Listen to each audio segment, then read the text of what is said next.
দীর্ঘদিন ধরে সংস্কার হচ্ছে না নরসিংদী শহরের প্রাণকেন্দ্রে অবস্থিত ব্রাহ্মণদী সরকারি প্রাথমিক বিদ্যালয়।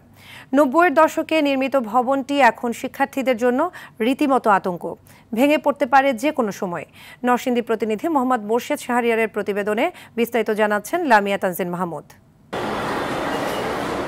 ছাদের প্লাস্টার খসে পড়ে বেরিয়ে এসেছে মরচে ধরা রড, দেয়ালে জমেছে ছত্রাক, খুলে পড়েছে জানালাগুলো, বৃষ্টিতে শ্রেণীকক্ষে জমেছে পানি।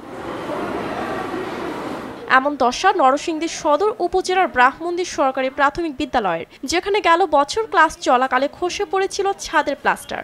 আমাদের ওইখানে অনেক ভয় লাগে ও আমাদের গার্জিয়ানরা ওইখানে যেতে দেয় না।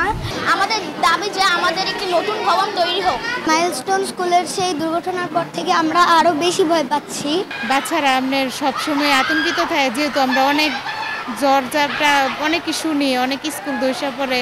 এদিকে ৬২৫ জন শিক্ষার্থী এবং ১২ জন শিক্ষকের এই বিদ্যালয়ে স্থান স্বল্পতার কারণে ক্লাস নিতে হচ্ছে ৩ শিফটে। দেয়ালগুলো ড্যামেজ হয়ে গেছে, এর মধ্যে ওনারা লাইফ রিস্ক হয়ে যায়, সেজন্য বাচ্চাদের দিতে চাচ্ছে না।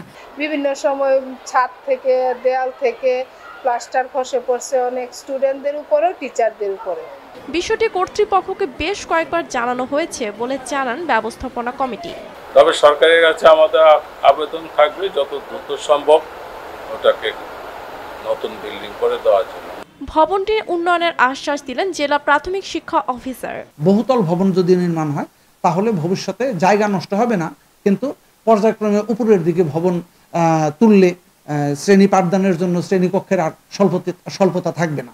সংস্কার নয়, বিদ্যালয়ের জন্য নতুন ভবন নির্মাণের দাবি এলাকাবাসীর। লামিয়া তানজিন মাহমুদ, RTV।